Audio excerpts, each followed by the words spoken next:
Sometimes you might need to muzzle a dog because dogs that are in pain behave differently to dogs normally, and they may be more likely to bite or nip you.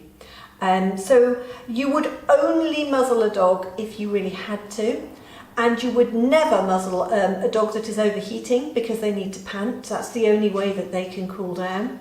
Or a dog that is being sick, or a dog that's having difficulty breathing. So get a piece of material that enables you to make a muzzle. So not too narrow because it could cut into them, but whatever you've got to hand. So here I'm using a crepe bandage, and what I would do is tie a knot into it, just a simple knot.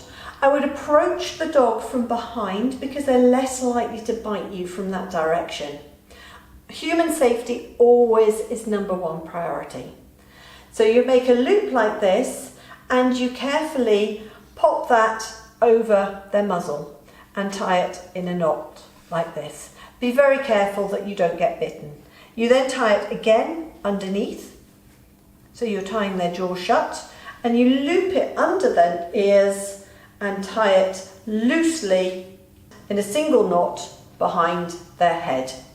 And you then tie that into a bow so that you can quickly release it if you have to. So if the dog becomes distressed, or they start having difficulty breathing, or they need to pant, or they need to be sick, you need to be able to release that fast and have a pair of scissors to hand as well so that you can care for their safety at all times.